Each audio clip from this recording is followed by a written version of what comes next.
Hello students, आज हम लोग इस वीडियो में बात करेंगे डीएनए एप्लीकेशन की, है ना।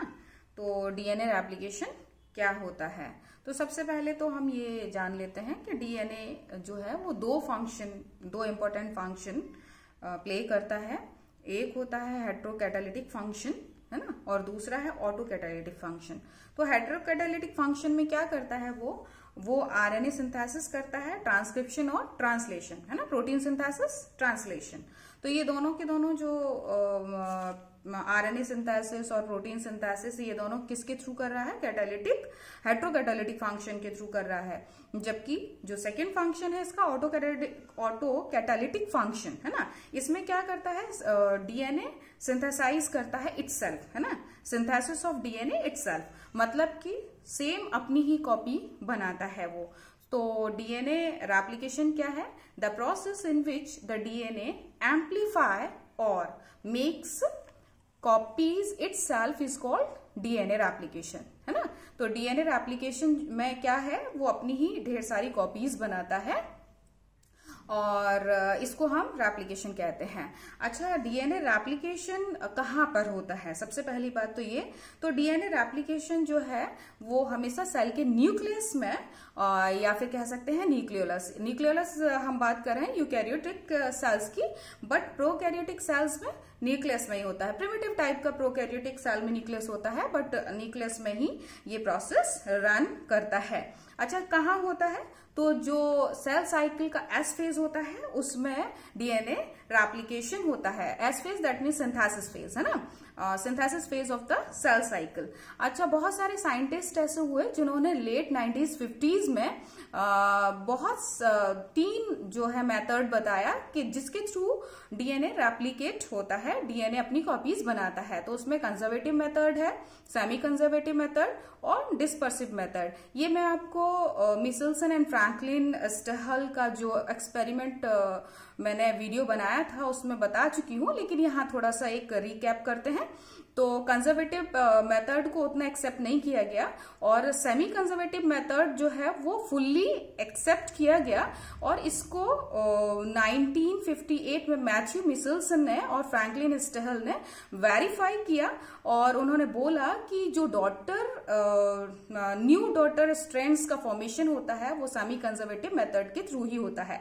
कहने का मतलब जो डीएनए रेप्लिकेशन के थ्रू नए दो डॉटर हेलिक्स बनते हैं उसमें जो एक डीएनए स्ट्रैंड होता है वो पेरेंटल होता है, मतलब कि दो स्ट्रैंड में से एक स्ट्रैंड जो है वो पेरेंटल है और एक न्यू स्ट्रैंड सिंथेसाइज होता है। तो इस तरीके से दो डॉटर डबल हेलिक्स बनते हैं और ये किस प्रोसेस के थ्रू बन रहे हैं? सेमी कंजर्वेटिव मेथड के थ्रू बन रहे हैं। तो कहने का मतलब ये है कि जो पेरेंटल डीएनए है वो अपनी नेक्स्ट जनरेशन में कैसा हो जाता है? हाफ हो जाता है।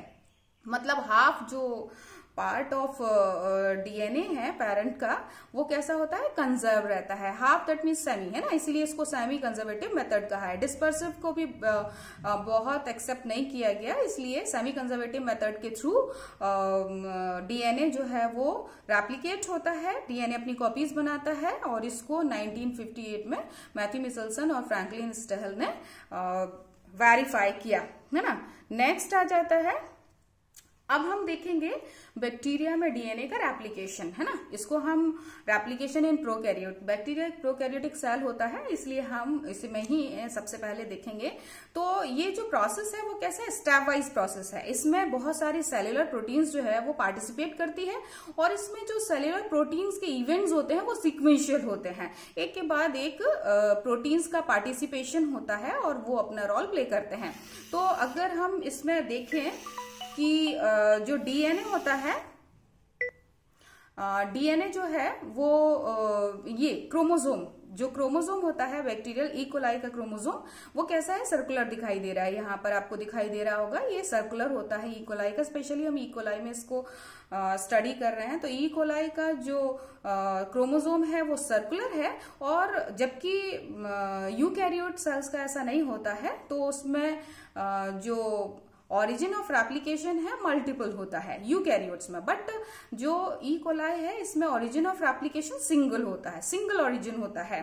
तो सबसे पहली बात तो यही जान लें कि ऑरिजिन ऑफ रेप्लिकेशन क्या होता है। ठीक है, तो ऑरिजिन एक ऐसा साइट है क्रोमोसोम का, एक ऐसा साइट है जहां पर डीएनए सिंथेसिस स्टार्ट होती है। ठीक है, समझ में आ गया। ऑरिजिन ऑफ रेप्लिकेशन क्या है? This is the specific sequential site where the DNA synthesis begins.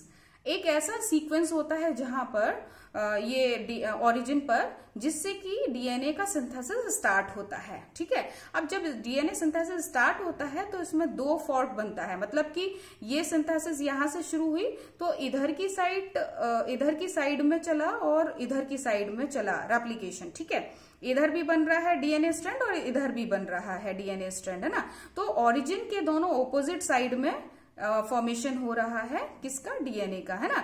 तो इसीलिए हम इस प्रोसेस को क्या बोलते हैं? By directional movement of replication fork. या ये जो प्रोसेस है डीएनए सिंथेसिस का वो कैसी होती है? बाई डायरेक्शनल होती है, मतलब कि दोनों साइड। लेकिन दोनों साइड कैसे चल रही है ये? दोनों साइड चल कैसी रही है? Opposite direction, opposite from the origin of the replication. Origin जो है उससे बिल्कुल ओपोजिट साइड में चल रहा है ना। तो जिस जगह पर ये रेप्लिकेशन फॉर्क क्या होता है? ऐसा प्लेस जहां पर की जो पैरेंटल डीएनए है वो सेपरेट होते हैं। ठीक है, तो इस प्लेस को हम क्या बोलते हैं? Replication fork. और यहां आप देख रहे हैं कि एक ही सर्कुलर क्रोमोसोम में दो रेप्लिकेशन फॉर्क बन रहा है। ठीक है, कितने फॉर्क बन गए हैं इसमें? दो रेप्लिकेशन फॉर्क बन रहे हैं। अच्छा, यहाँ पर लिखा भी हुआ है जो रेप्लिकेशन फॉर्क है वो किधर मूव करता है? It moves in opposite direction outward from the origin. Origin के बिल्कुल ऑपोजिट डायरेक्शन में मूव करते हैं ये रेप्लिकेशन फॉर्क। अच्छा, जब रेप्लिकेशन फॉर्क यहां से मूव करके यहां पहुंचता है और इधर वाला इधर पहुंचता है, मतलब ऑपोजिट डायरेक्शन में जाकर जब बिल्कुल लास्ट पॉइंट पर पहुंचते हैं, मिलते हैं, तो यहां पर एक ऐसा सीक्वेंस होता है जिससे कि जो प्रोसेस है रेप्लिकेशन की वो क्या हो जाती है? स्टॉप हो जाती है। तो इस साइट को जहां पर रेप्लिकेशन स्टॉप होता है the site of replication and बोलते हैं, है ना। ठीक है, अच्छा चलिए नेक्स्ट अब हम स्टार्ट करते हैं मेन प्रोसेस। वो तो हमने एक बार में आपको पूरा प्रोसेस बताया कि कैसे रेप्लिकेशन हो रहा है, मतलब कि तीनों प्रोसेस बताई, इनिशिएशन, इलोंगेशन एंड टर्मिनेशन। ठीक है, अब यहां पर शुरू करते हैं मेन रेप्लिकेशन कैसे होता है। तो देखिए, जो ओरिजिन ऑफ रेप्लिकेशन अभी आपने यहां पर देखा, ये जो देखा है आपने, इसको हम यहां पर दिखा रहे हैं। देखिए, ये जो ओरिजिन ऑफ क्रोमोसोम है ना, ओरिजिन ऑफ क्रोमोसोम को इसे ओरी सी बोलते हैं। क्या बोलते हैं? ओरी सी। तो ओरिजिन ऑफ क्रोमोसोम जो है या क्रोमोसोमल ओरिजिन जो है वो इतना पार्ट होता है और इसमें एक स्पेशल सीक्वेंस होता है ना। तो इसमें 3 टाइप का सीक्वेंस होता है जो कि प्रोसेस को स्टार्ट करने में हेल्पफुल होता है। इसीलिए हम इसको प्रोसेस को यहाँ से इनिशिएशन भी बोल सकते हैं। ठीक है, यहाँ से ही प्रोसेस जो है वो इनिशिएट होता है, स्टार्ट होता है। तो ये जो 3 टाइप का सीक्वेंस है जो ओरी सी में मिलता है वो क्या क्या है? एक तो एटी रिच रीजन होता है, ये जो आपको स्काई ब्लू कलर दिखाई दे रहा है 1 2 3, है ना। इसमें एटी का दैट मीन्स एडेनिन और थायमिन का जो है वो रिच क्वांटिटी यहाँ पर मिलता है, तो इसे हम एटी रिच रीजन बोलते हैं। अब नेक्स्ट सीक्वेंस क्या होता है? डीएनए ए बॉक्सेस। कुछ स्पेशल सीक्वेंस होता है जो ऑरेंज कलर से दिखाई दे रहा है, 1 2 3 4 एंड 5, है ना। तो 5 जो है वो डीएनए ए बॉक्स सीक्वेंसेस होते हैं। ठीक, और इसी ओरी सी में थर्ड सीक्वेंस होता है जीएटीसी। ठीक है, मैथिलेशन साइट होता है। तो 1 2 3 4 5 6 7 8 9 10 11 और 12 13, मतलब एक ओरिजिन ऑफ क्रोमोसोम में कितना? 13 मैथिलेशन साइट है। तो इस तरीके से जो ओरिजिन है इसमें 3 टाइप का क्या है? 3 टाइप का सीक्वेंस है। सीक्वेंस ये बहुत स्पेशल रोल प्ले करता है प्रोसेस को इनिशिएट करने में, है ना, स्टार्ट करने में। तो आप देख रहे हैं ओरी सी में कितना न्यूक्लियोटाइड है यहाँ पर?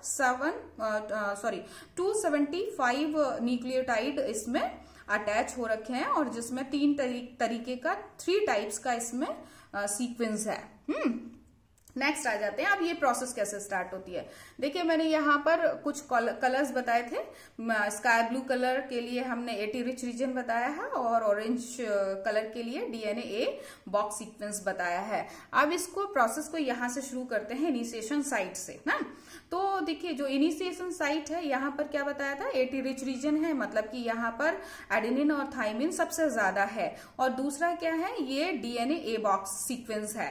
तो जिस टाइम ये साइट पहचान ली जाती है उस टाइम क्या होता है, देखिए उस टाइम यहाँ पर DNA बॉक्सेस के साथ में DNA A प्रोटीन अटैच हो जाती है। ये आपको जो बबल्स दिखाई दे रहे हैं ये क्या है, DNA A प्रोटीन है जो किस सीक्वेंस से अटैच हुई है, DNA A बॉक्सेस के साथ अटैच हुई है। इसी के साथ में DNA C प्रोटीन भी अटैच होती है, तो ये कॉम्प्लेक्स बना लेती है। और कॉम्प्लेक्स जो है वो इसके चारों तरफ रैप हो जाता है। किसके चारों तरफ, ये जो पेरेंटल स्ट्रैंड है इसके चारों तरफ अटैच हो जाता है, रैप हो जाता है। इसे इसलिए रैप प्रोटीन भी बोलते हैं। DNA A प्रोटीन को क्या बोलते हैं हम, रैप प्रोटीन भी बोलते हैं। और जब ये इसके चारों तरफ स्ट्रैंड रैप होता है तो इधर वाला पोर्शन पर जो स्काई ब्लू कलर का दिखाई दे रहा है जो कि AT रिच रीजन है, और यहाँ पर स्ट्रेस पड़ता है। और तो इससे क्या होता है, इसके हाइड्रोजन बॉन्ड्स जो आपस में है इस और इस स्ट्रैंड के बीच में जो हाइड्रोजन बॉन्डिंग होती है न्यूक्लियोटाइड में, वो क्या हो जाती है, ब्रेक हो जाती है। और ये रीजन जो है वो क्या हो जाता है, ओपन हो जाता है। अच्छा आपको एक चीज बता दूं मैं यहाँ पर, ये इसमें AT रिच रीजन होता है, इसमें एडेनिन थाइमिन सबसे ज्यादा होता है। और इसमें एडेनिन और थाइमिन में कैसा बॉन्ड होते हैं, हाइड्रोजन के डबल बॉन्ड होता है। तो जबकि ग्वानिन और साइटोसिन में ट्रिपल बॉन्ड होता है। तो इस रीजन को ब्रेक करना बहुत ईजी होता है। इसीलिए DNA A प्रोटीन जो है वो इस साइट को, DNA A बॉक्सेस को रिकॉग्नाइज करती है और यहाँ पर बाइंड होती है। और ये पोर्शन को बाइंड होने से, रैप होने से स्ट्रेस पड़ता है और स्ट्रेस की वजह से ये हाइड्रोजन बॉन्डिंग जो है वो ओपन हो जाती है, ब्रेक हो जाती है, जिससे कि ये रीजन जो है वो ओपन हो जाता है। अच्छा जैसे ही ये रीजन जो है इसमें हाइड्रोजन बॉन्डिंग ओपन होता है, ब्रेक होता है, वैसे ही एक और प्रोटीन DNA B प्रोटीन जिसको हम बोलते हैं, यहाँ पर देखिए DNA A प्रोटीन और C प्रोटीन दोनों मिलकर कॉम्प्लेक्स बना रहे हैं ये, और जबकि रैप प्रोटीन जिनको बोलते हैं हम, ठीक है। जबकि नेक्स्ट थर्ड प्रोटीन जो है वो क्या है, वो एक DNA B प्रोटीन है जिसको कि हम बोलते हैं DNA हेलिकेज, है ना, DNA हेलिकेज। ये क्या करती है, ये DNA के अलग अलग स्ट्रैंड जो सेपरेट स्ट्रैंड हुए हैं उन पर रैप हो जाती है। लेकिन इसका डायरेक्शन क्या होता है, फिफ्थ प्राइम एंड से थर्ड प्राइम एंड की साइड में ये अटैच होती है। देख रहे हैं, ये यहाँ से फिफ्थ स्टार्ट हुआ था ये, और ये थर्ड की साइड में अटैच हुई है। और ये यहाँ से फिफ्थ स्टार्ट हुआ था, ये थर्ड की साइड में अटैच हुई है। मतलब इसका मूवमेंट किधर रहेगा, towards the third prime and, है ना, इसका भी towards the third prime and. तो ये दोनों अपने अपने एंड की साइड, मतलब हेलिकेज जो है वो किधर रन करता है, थर्ड प्राइम एंड की साइड में ही रन करता है, तो उधर ही अटैच हो जाते हैं। अच्छा जो हेलिकेज है ये इसका फंक्शन क्या होता है, यहाँ देखिए मैंने लिखा भी हुआ है। DNA हेलिकेज को क्या बोलते हैं, DNA A B प्रोटीन बोलते हैं, जो क्या करता है, ये बाइंड हो जाता है ओरिजिन से, और ये क्या करता है, हाइड्रोजन बॉन्ड को ब्रेक करने का काम करता है। मतलब यहाँ के ब्रेक तो स्ट्रेस जो पड़ा इसकी बाइंडिंग से उससे टूट गया, एडेनिन और थाइमिन का जो हाइड्रोजन बॉन्ड्स हैं। लेकिन आगे जो भी सीक्वेंस होगा ग्वानिन, साइटोसिन वो या एडेनिन थाइमिन का, वो सभी कौन ब्रेक करेगा, हाइड्रोजन बॉन्डिंग उसकी हेलिकेज, ठीक है। जो DNA हेलिकेज है वो आगे हाइड्रोजन बॉन्ड को ब्रेक करते हुए चलेगा और DNA का सिंथेसाइज करेगा, ठीक है। तो ये जो हेलिकेज है, हेलिकेज मूव कर रहा है अपने अपने साइड के थर्ड प्राइम एंड की साइड में मूव कर रहा है। तो इसकी वजह से यहाँ पर ना दो फॉर्क बन जाते हैं, रेप्लिकेशन फॉर्क। यहाँ देख रहे हैं ऑपोजिट डायरेक्शन में, दोनों एक दूसरे से, ये ओरिजिन है, ओरिजिन के ऑपोजिट डायरेक्शन में मूव कर रहे हैं, ठीक है। तो दो रेप्लिकेशन फॉर्क बन जाते हैं इसमें। और हेलिकेज जो है वो मैंने बताया आपको 6 सब यूनिट से मिलकर बना हुआ था। 1 आपको दिखाई दे रही है यहाँ पे 1 सब यूनिट, 2nd सब यूनिट, 3rd सब यूनिट, है ना, और 4th 5th इसके पीछे है, और 6 ये हल्की सी दिखाई दे रही है। तो इस 6 सब यूनिट से अटैच होता है, जैसे कि एक स्क्रू एक नट जो होता है, नट जो वो हम टाइट करते हैं तो उस चारों तरफ रैप हो जाता है उसके, बिल्कुल वैसे ही हेलिकेज भी इस स्ट्रैंड के चारों तरफ रैप हो जाता है और towards the 3rd and move करता है। ठीक है, तो इस प्रोसेस में क्या हो रहा है, वो डीएनए रेप्लिकेशन स्टार्ट हो रहा है, इसीलिए इस प्रोसेस को क्या बोलते हैं हम, इनिशिएशन बोलते हैं। ठीक है, यहां से प्रोसेस क्या हो गया, इनिशिएट हो गई। अच्छा, इसमें मैंने बताया आपको बहुत सारी प्रोटीन्स जो है पार्टिसिपेट करती है और सीक्वेंशियल इवेंट होता है प्रोटीन का, है ना, एक के बाद एक। अच्छा, जैसे ही ये रेप्लिकेशन फॉर्क जो बनते हैं जिसमें कि हेलिकेज अपने अपने 3rd प्राइम एंड की साइड मूव कर रहे हैं, उससे क्या होता है, ये पोर्शन तो ओपन हो गया, लेकिन उससे इस पर एक स्ट्रेस आ जाता है, इस पर एक सुपर कॉइलिंग आ जाती है, जिसको हम बोलते हैं पॉजिटिव सुपर कॉइलिंग। यहाँ ओपन होने से अगर जैसे कोई भी थ्रेड या रस्सी रोप जो होता है, अगर उसको आप बीच से ओपन करेंगे तो आप देखेंगे कि साइड वाले एंड्स पर उसके कॉइलिंग आ जाती है। ठीक है, तो ये कॉइलिंग की वजह से क्या होता है, डीएनए ब्रेक हो सकता है, और डीएनए ब्रेक होने से प्रोसेस में रुक सकता है। तो इसकी सुपर कॉइलिंग को एलिवेट करने के लिए, इसकी सुपर कॉइलिंग को रिमूव करने के लिए एक प्रोटीन, एक एंजाइम पार्टिसिपेट करता है इसमें, जिसको बोलते हैं हम टोपोआइसोमेरेज या डीएनए गायरेज। इसका फंक्शन क्या होता है, this topoisomerase remove the super coiling ahead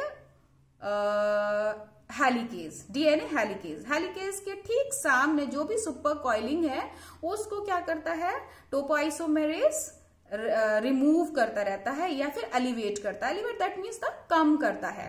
ठीक है, ये दोनों साइड में होता है, मैंने इसमें एक ही साइड दिखाया हुआ है, इधर के साइड में भी टोपोआइसोमेरेज मूव करता रहता है, और वो हमेशा किसके आगे होता है, डीएनए हेलिकेज के जस्ट आगे चलता है, जिससे कि अगर इससे स्ट्रेस आ रहा है, ब्रेक ना हो ये डीएनए स्ट्रैंड जो पैरेंटल है, उसको सुपर कॉइलिंग को रिमूव करता रहता है। अच्छा, नेक्स्ट स्टेप में क्या होता है, टोपोआइसोमेरेज एंड गायरेज।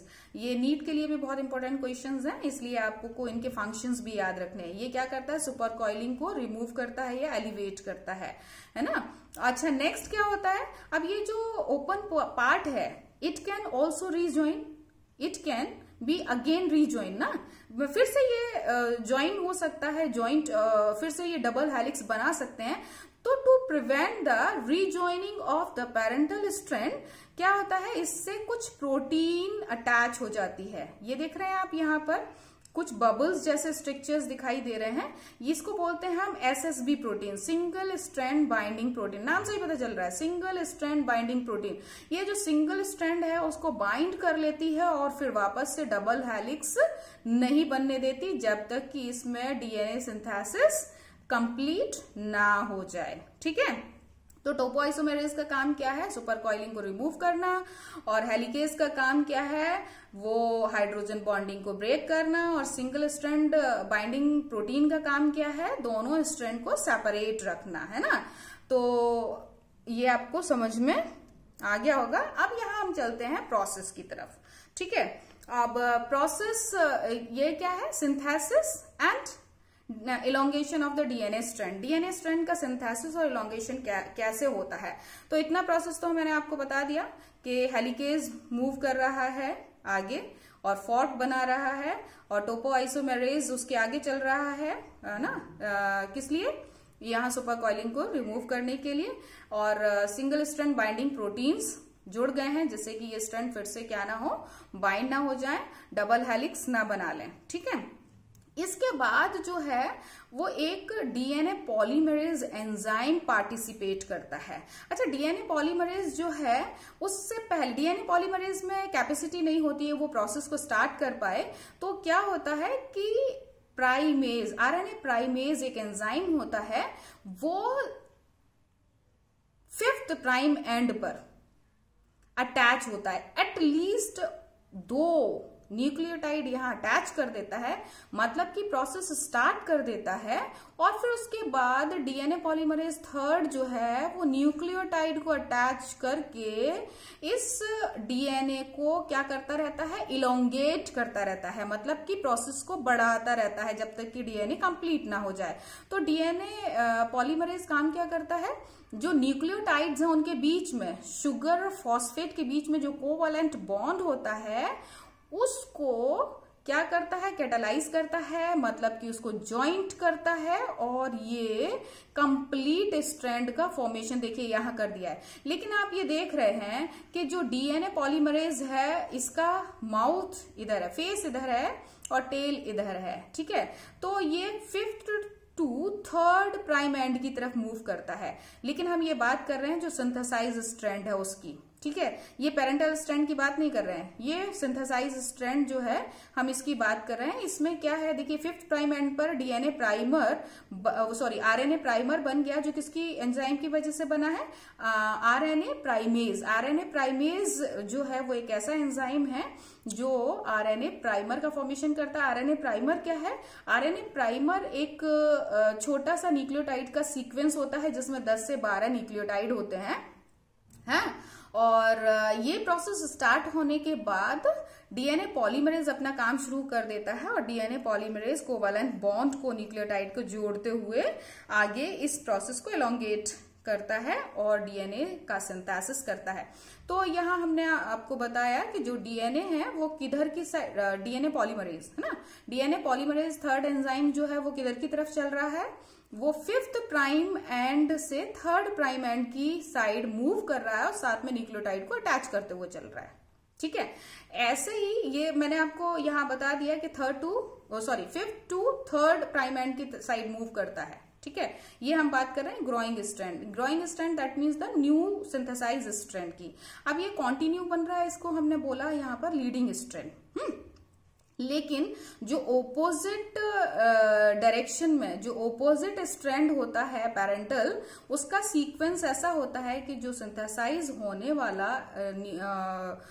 जो डीएनए है, स्ट्रैंड है, उसका सीक्वेंस कैसा होता है, 3rd to 5th prime and होता है। और जो डीएनए पॉलीमरेज है इसका तो एक स्पेशलिटी है, वो हमेशा 3rd प्राइम एंड की साइड ही न्यूक्लियोटाइड को क्या करता है, अटैच करता है। तो इस वजह से यहाँ पे केवल लैगिंग स्ट्रैंड में, जो लीडिंग स्ट्रैंड में क्या है कि केवल सिंगल प्राइमर की जरूरत पड़ी। एक प्राइमर मतलब इसने स्टार्ट कर दिया प्राइमर ने और इसने कंटिन्यू बना लिया। लेकिन ओपोजिट स्ट्रैंड में ऐसा नहीं होता है, क्योंकि वहां पर सीक्वेंस जो एंड्स हैं वो डिफरेंट हैं। 3rd इधर की साइड है और 5th इधर की साइड है। तो जो डीएनए पॉलीमरेज है वो 5th, ये देखिए यहाँ पर छोटा छोटा ये प्राइमर, आरएनए प्राइमर छोटे छोटे बन जाते हैं अलग अलग, जिनका डायरेक्शन क्या होता है, 5th prime end to 3rd prime end. ये 5th है और ये 3rd है। तो जैसे ही यहाँ पर प्राइमर बनता है, आरएनए प्राइमर, छोटा छोटा न्यूक्लियोटाइड का सीक्वेंस यहाँ पर अटैच होता है, वैसे ही ये प्राइमेज है ना, प्राइमेज कौन सा प्राइमेज, आरएनए प्राइमेज है ना। तो आरएनए प्राइमेज जैसे ही यहाँ अटैच होता है तो आरएनए प्राइमर बना देता है। छोटा सा सीक्वेंस होता है, ये मैंने बताया आपको 10-12 न्यूक्लियोटाइड का सीक्वेंस होता है, और इसी को ही इलोंगेट कौन करता है, डीएनए पॉलीमरेज थर्ड, ठीक है। या न्यूक्लियोटाइड फिर जोड़ने लगता है। लेकिन ये प्रोसेस पीसेस में होती है, ठीक है। तो इसमें बहुत सारे आरएनए प्राइमर्स की जरूरत तो पड़ती है। देखिए एक यहाँ है, एक यहाँ है और एक यहाँ भी था। लेकिन ये जो डीएनए पॉलीमरेज है वो छोटा छोटा फ्रेगमेंट्स को बनाकर यहां से मूव कर जाता है, ठीक है। तो ये छोटे छोटे पीसेस बनते हैं और इन पीसेस को एक ओकाजाकी, रीजी टुनेको ओकाजाकी ने 1960s में डिस्कवर किया था। इसीलिए उन्हीं के नाम पर इन छोटे छोटे फ्रेगमेंट्स को ओकाजाकी फ्रेगमेंट्स नाम दिया, ठीक है। अच्छा, और जिस स्ट्रैंड में ये छोटे छोटे पीसेस बन रहे थे इसको बोला लैगिंग स्ट्रैंड। अच्छा, ये छोटे छोटे पीसेस तो बन जाते हैं यहाँ पर, अब छोटे छोटे पीसेस से फुल स्ट्रैंड का फॉर्मेशन कैसे होगा, है ना, क्योंकि स्ट्रैंड तो पूरा चाहिए, ऐसे पीसेस में तो नहीं चाहिए। तो जो डीएनए पॉलीमरेज 1 होता है वो क्या करता है, लास्ट में ये इवेंचुअली प्रोसेस होता है, लास्ट में ये प्रोसेस होता है कि ये जो प्राइमर है, आरएनए प्राइमर, इसको डाइजेस्ट कर लेता है या इसको रिमूव करता है। वो कौन होता है, डीएनए पॉलीमरेज 1 होता है, 1। ठीक है, इनको हटाता है और जो गैप होता है उसको फिल करता है। किसके थ्रू फिल करता है, न्यूक्लियोटाइड, यहाँ पर न्यूक्लियोटाइड अटैच कर देता है, वो फिल कर देता है, भर देता है। लेकिन डीएनए पॉलीमरेज 1 में जो न्यूक्लियोटाइड्स के बीच में कोवैलेंट बॉन्ड बनता है, किस किस के बीच में, फॉस्फेट और शुगर के बीच में जो कोवैलेंट बॉन्ड बनता है उसको अटैच करने की कैपेसिटी डीएनए पॉलीमरेज 1 में नहीं होती है। तो उसको अटैच, ये देखिए यहाँ पर आपको जॉइंट दिखाई दे रहा है, यहां से प्राइमर रिमूव हो गया है, ये जॉइंट आपको दिखाई दे रहा होगा जो न्यू सिंथेसाइज स्ट्रैंड है स्काई ब्लू कलर का। इसमें क्या है, एक डीएनए लाइगेज एंजाइम है, उसने वो यहां पर आता है। चूंकि डीएनए पॉलीमरेज 1 इसको आरएनए प्राइमर को डिसॉल्व कर चुका है, रिमूव कर चुका है और न्यूक्लियोटाइड फिल कर चुका है, तो उसके कोवैलेंट बॉन्ड को अटैच करने के लिए डीएनए लाइगेज आता है। तो यहां पर भी डीएनए लाइगेज चाहिए होगा, यहां पर भी डीएनए लाइगेज चाहिए होगा, यहां पर भी डीएनए लाइगेज चाहिए होगा। तो ये छोटे छोटे पीसेस जो हैं वो एक कॉन्टिन्यू डीएनए सिंथेसाइज कर देते हैं और इसको हम क्या बोलते हैं, लैगिंग स्ट्रैंड बोलते हैं। समझ में आ गया ये आपको? तो यहां पर ये लिंक हो जा रही है, देखिए एक ये स्ट्रैंड था, एक ये स्ट्रैंड था, यहाँ जॉइंट आपको दिखाई दे रहा है, ये डीएनए लाइगेज के थ्रू। तो डीएनए लाइगेज का फंक्शन क्या है, DNA ligase attach the covalent bond between nucleotide, कौन सा nucleotide, previous nucleotide and adjacent nucleotide of the fragment.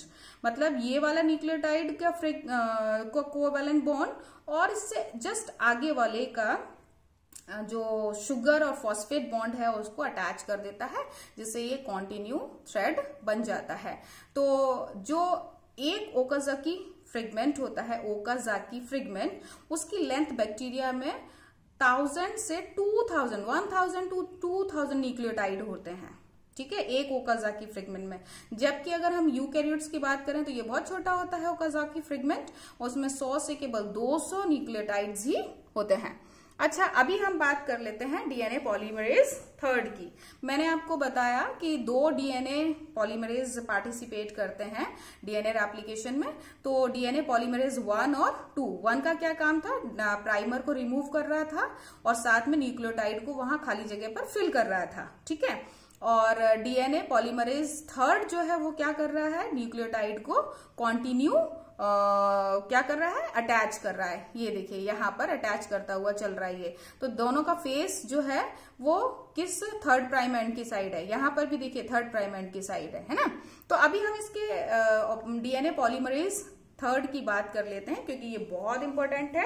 इसे प्रोग्रेसिव एंजाइम भी बोलते हैं। डीएनए पॉलीमरेज 3 को क्या बोलते हैं, प्रोग्रेसिव एंजाइम बोलते हैं। क्यों, क्योंकि ये प्रोग्रेस करता है। प्रोग्रेस मतलब वो स्ट्रैंड को एलोंगेट करता है, बढ़ाता है। ठीक है, तो अब सबसे पहले इसके स्ट्रक्चर की बात करते हैं। ये ह्यूमन हैंड के जैसा होता है। तो ऊपर का पार्ट जो है वो टर्न किए हुए थंब के जैसा होता है और नीचे जो है बैंड फिंगर्स, जैसे हम अपने हाथ को, ये पाम है, ठीक है, ये फिंगर्स है, ये पाम है और पाम के थ्रू यहाँ पर थंब दिखाई दे रहा है। ये अगर हम फिंगर्स को बैंड कर लें तो अंदर की साइड में एक स्पेशल कैविटी टाइप स्ट्रक्चर बन जाएगा। अगर इसमें से हम रोप को पास करेंगे तो बिल्कुल वही स्ट्रक्चर बनेगा जैसे कि डीएनए के प्रोसेस में बनता है। चलिए अभी इसके फंक्शन की बात करते हैं। तो देखिए जो थंब और फिंगर होता है, इसके बीच में सिंथेसाइज होता है कौन, डीएनए। ठीक है, जो डीएनए है वो सिंथेसाइज होता है, जो डॉटर डीएनए है। तो इसमें आप देख रहे हैं कि 2 साइट है ना, 2 साइट है। एक तो डीएनए पॉलीमरेज कैटालिटिक साइट।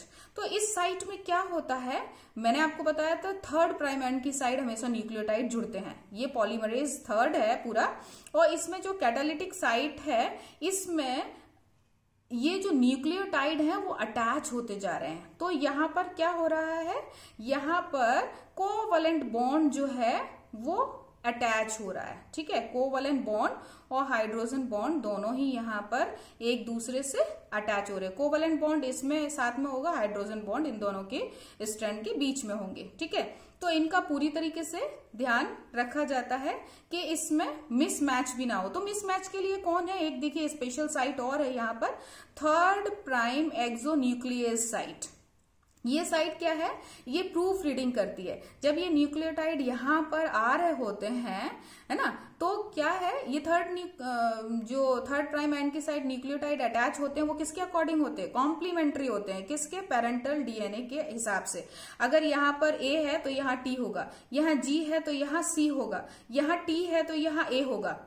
तो ये जो ATGC रूल जो है उसको फॉलो करता है और प्रूफ रीडिंग करता है। प्रूफ रीडिंग का मतलब अगर सपोज यहाँ कोई मिसमैच हो जाए, सपोज अगर यहाँ से जुड़ के कोई आ जाए तो ये उसको रिमूव कर देता है। कौन सी site, third prime exonuclease site, ये वहां से उसको निकाल के हटा देता है, फेंक देता है, रिमूव कर देता है।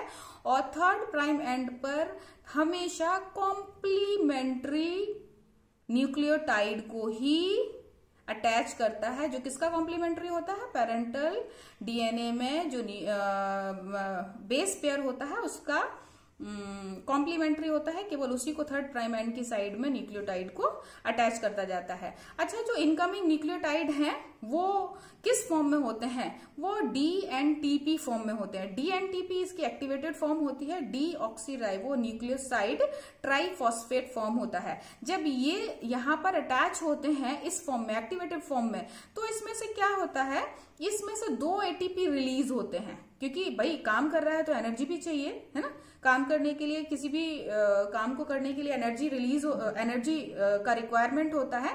तो जब ये DNTP इससे अटैच होता है तो 2 PP1 रिलीज होता है, पायरोफॉस्फेट रिलीज होता है।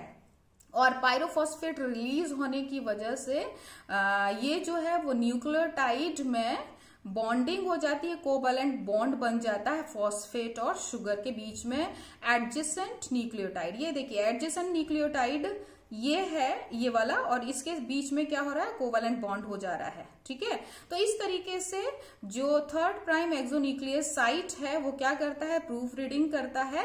और डीएनए पॉलीमरेज कैटालिटिक साइट जो है वो क्या करता है, वो न्यूक्लियोटाइड को अटैच करता है। कैसा, complementary base pair of the parental DNA strand. ठीक है ना, इतना समझ में आ गया होगा। अच्छा, ई कोलाई में हम टोटल बात कर लें तो 5 टाइप का जो डीएनए पॉलीमरेज होता है, पॉलीमरेज 1, पॉलीमरेज 2, 3, 4, 5। ठीक है, तो इसमें से केवल 2 डीएनए रेप्लिकेशन में पार्टिसिपेट करता है, डीएनए पॉलीमरेज 1 और डीएनए पॉलीमरेज 3। तो जो बाकी के रेस्ट हैं वो क्या करते हैं, 2nd, 4th एंड 5th, ये जो है वो डीएनए रिपेयर में या फिर रेप्लिकेशन ऑफ डैमेज्ड डीएनए के रेप्लिकेशन में पार्टिसिपेट करता है। तो अच्छा, इसकी हम बात कर लेते हैं, फंक्शन की बात कर रहे हैं तो पूरी तरह से ही बात करें तो डीएनए पॉलीमरेज जो है वो 10 सब यूनिट से मिलकर बना होता है। देखिए वहां पर मैंने लिखा हुआ है 10 सब यूनिट, और सारी सब यूनिट का फंक्शन जो है बिल्कुल डिफरेंट होता है। ये 10 सब यूनिट, जैसे कि हेलिकेज कितनी यूनिट से बना था, 6 यूनिट से, वैसे ही ये 10 सब यूनिट से बना होता है। तो एक यूनिट होती है अल्फा, दूसरी होती है एप्सिलॉन, तीसरी थीटा और चौथी होती है बीटा। ठीक है, तो ये 4 हो गए। और नेक्स्ट होता है ताउ, लैम्डा, सिग्मा डैश एंड काय और साई, है ना। तो इस तरीके से इसमें 10 सब यूनिट्स होती है जो कि अलग अलग फंक्शन प्ले करता है, रोल प्ले करता है। जैसे कि अगर हम देखें अल्फा, तो अल्फा क्या है, वो सिंथेसाइज करती है डीएनए को। अगर हम एप्सिलॉन की बात करें ई की, तो यहाँ पर आपको समझ ही आ गया था, ई इसको ही बोला है एप्सिलॉन को ना, एक्सो न्यूक्लियस साइट जो है इसको हमने ई से नाम दिया है। तो ई जो है वो क्या करता है, सब यूनिट प्रूफ रीडिंग करता है, मतलब कि गलत मिसमैच जो है न्यूक्लियोटाइड का मिसमैच को वो यहाँ अटैच नहीं होने देता। अगर मिसमैच हो गया तो उसे निकाल कर इसमें जो सूटेबल और कॉम्प्लीमेंट्री न्यूक्लियोटाइड है उसको ऐड करता है, ठीक है। और थीटा क्या है, प्रूफ रीडिंग को स्टिमुलेट करता है। थीटा जो सब यूनिट होता है वो क्या करता है, वो स्टिमुलेट करता है प्रूफ रीडिंग को। ऐसे सारी प्रोटीन है थीटा। और नेक्स्ट आता है बीटा। बीटा जो है वो क्लैम्प प्रोटीन है। क्लैम्प प्रोटीन क्या करता है, वो इस डीएनए के बनने के साथ साथ ये जो पूरा के पूरा डीएनए पॉलीमरेज है इसको आगे मूव करने देता है, ठीक है, बिना रुके, है ना, बिना रुके। मतलब कि जो क्लैम्प प्रोटीन है वो क्या करता है, which allow the DNA polymerase to side along DNA without falling off, है ना, बिल्कुल इसको बगैर रुके मूव करने में हेल्प करता है। किसको, डीएनए पॉलीमरेज थर्ड को, पूरे को।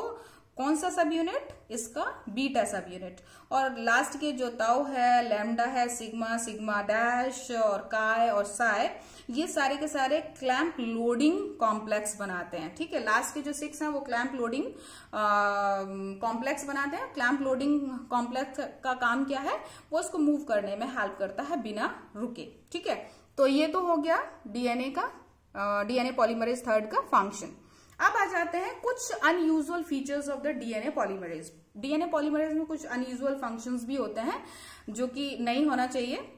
सबसे पहली बात तो ये कि ये जो डीएनए पॉलीमरेज है ये प्रोसेस को एलोंगेट तो कर सकता है लेकिन can not link the two individual nucleotide together. यहां पर दो मैंने बताया था आपको, कोवलेंट बॉन्ड जो है एक न्यूक्लियोटाइड इसमें और इसमें, इसके फॉस्फेट में और इसके शुगर में, जो कोवलेंट बॉन्ड होगा उसको जोड़ने का काम कौन करता है, डीएनए पॉलीमरेज थर्ड। लेकिन स्टार्टिंग के प्रोसेस स्टार्ट होती है तब उस टाइम ये कोवलेंट बॉन्ड को जोड़ने की कैपेसिटी नहीं रखता। कोवलेंट बॉन्ड को न्यूक्लियोटाइड, जो दोनों न्यूक्लियोटाइड हैं जो स्टार्टिंग में जो ज्वाइंट होते हैं उनको लिंक करने की कैपेसिटी नहीं रखता है, ठीक है। तो ये इसका सबसे पहला अनयूजुअल फंक्शन हो गया। मतलब कि हम कह सकते हैं indirectly DNA polymerase can not start the process, it can elongate the process but can not start the process, ठीक है। नेक्स्ट आ जाता है, ये देखिए प्राइमर यहां पर अटैच हो गया, मतलब प्राइमर ने कोवलेंटली न्यूक्लियोटाइड्स को ऐड किया, 1 2 3 4 5 यहां पर न्यूक्लियोटाइड को ज्वाइन करके प्राइमर बना है। ये आरएनए प्राइमेज एंजाइम ने बनाया है।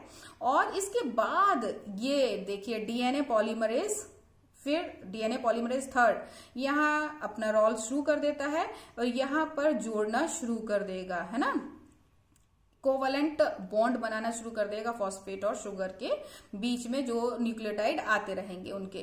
तो मतलब स्टार्ट नहीं कर सकता लेकिन इलोंगेट कर सकता है। ये इसका अनयूजुअल फंक्शन है। दूसरा अनयूजुअल फंक्शन क्या है कि हमेशा जो डीएनए पॉलीमरेज है वो क्या करता है, न्यूक्लियोटाइड को थर्ड प्राइम एंड की साइड में अटैच करता है बट फिफ्थ प्राइम एंड की साइड में अटैच नहीं कर सकता।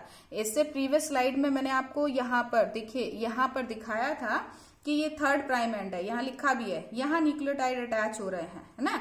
लेकिन इसके ऑपोजिट हमने यहाँ पे दिखाया था, ये फिफ्थ प्राइम एंड है और ये थर्ड प्राइम एंड, तो फिफ्थ प्राइम एंड की साइड में ये अटैच नहीं कर सकता। तो डीएनए पॉलीमरेज के कुछ ड्रॉबैक हैं, कुछ अनयूजुअल फंक्शन है जिसकी वजह से लीडिंग और लैगिंग स्ट्रैंड बनता है। जिसमें कॉन्टिन्यू बन गया वो तो लीडिंग स्ट्रैंड, जिसमें सीक्वेंस कैसा है, जिसमें सीक्वेंस फिफ्थ प्राइम एंड की साइड न्यूक्लियोटाइड जुड़ने का है, मतलब थर्ड टू फिफ्थ नहीं जोड़ सकता वो ना न्यूक्लियोटाइड को, फिफ्थ टू थर्ड तो जोड़ सकता है, थर्ड प्राइम एंड की साइड न्यूक्लियोटाइड अटैच करने की कैपेसिटी रखता है, लेकिन फिफ्थ प्राइम एंड की साइड न्यूक्लियोटाइड अटैच करने की कैपेसिटी, कोवलेंट बॉन्ड को एक्टिवेट करने की, लिंक करने की कैपेसिटी डीएनए पॉलीमरेज थर्ड में नहीं होती है, ठीक है। ये इसके दो अनयूजुअल फंक्शन है जिसकी वजह से लीडिंग और लैगिंग स्ट्रैंड बनता है। अच्छा, ये तो इलोंगेशन हो गया जिसके थ्रू प्रोसेस क्या होता है, इलोंगेट होता है।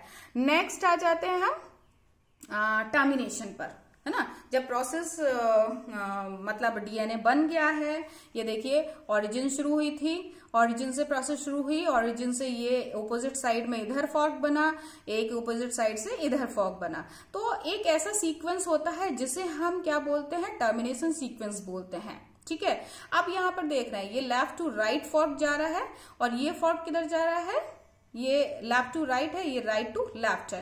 तो जो लेफ्ट टू राइट जाता है इसको हम टर बोलते हैं, टर्मिनेशन साइट 1। ठीक है, और जो राइट टू लेफ्ट जाता है इसे बोलते हैं हम टर्मिनेशन साइट 2। ये टर्मिनेशन 1, ये टर्मिनेशन 2। तो ये जो दोनों साइट है, इधर जब फॉर्क मूव करके आएगा ना, इधर से फर्स्ट वाला और इधर से सेकेंड वाला जब मूव करके आएगा तो इन सीक्वेंस पर उनके आने से पहले ही एक प्रोटीन अटैच हो जाता है जिसका नाम है टर्मिनेशन यूटिलाइजेशन सब्सटेंस, टस, है ना, टस।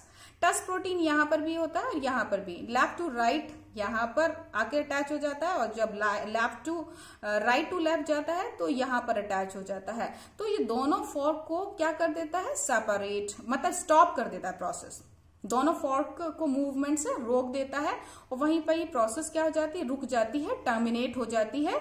तो इसी प्रोसेस को हम क्या बोलते हैं, replication is terminated when the replication fork meet at the termination sequence। और termination sequence पर क्या होता है, termination sequence पर टस प्रोटीन होती है जो टर सीक्वेंस से अटैच हो जाती है, जो क्या है, रेप्लिकेशन फॉर्क को मूव करने से रोक देती है। तो इस प्रोसेस को हम क्या बोलते हैं, टर्मिनेशन बोलते हैं। ठीक है, अभी यहां पर आप देख रहे हैं दो, एक ये डीएनए और एक ये डीएनए पूरा के पूरा बन चुका है यहाँ पर। अच्छा, ये दोनों डीएनए जो बनते हैं, ये देखिए पेरेंटल डीएनए है और इससे ये न्यू सिंथेसाइज्ड डीएनए बने, ये दोनों आपस में एक दूसरे के साथ में अटैच होते हैं, ट्विस्टेड होते हैं। ठीक है, इन दोनों को हम क्या बोलते हैं, कैटेनेंस बोलते हैं, कैटेनेंस। ठीक है, लेकिन कैटेनेंस ये दोनों कैसे हैं, इंटर ट्विस्टेड है। ठीक है, कैसे हैं, इंटर ट्विस्टेड है, ट्विन्ड है, ये दोनों एक दूसरे से ट्विन, जैसे ट्विन्स होते हैं वैसे ये ट्विन्ड है, एक दूसरे से इंटरवाइंड है।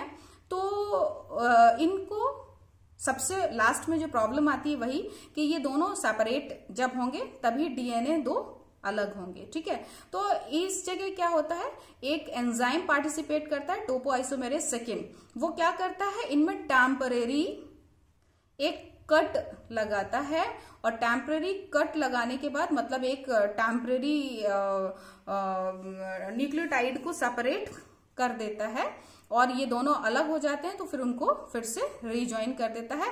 इस तरीके से डीएनए रेप्लिकेशन पूरा कंप्लीट हो जाता है और एक यहाँ पर पेरेंटल डीएनए से दो डॉटर डीएनए का फॉर्मेशन हो जाता है। इस प्रोसेस को बोलते हैं डीएनए रेप्लिकेशन। तो आज आपने डीएनए रेप्लिकेशन इन ई कोलाई पढ़ा और इसको अगर कोई प्रॉब्लम आ रही है या कोई क्वेश्चन है, आपका कोई क्वेरी है तो आप मुझे पूछ सकते हैं। Thank you so much.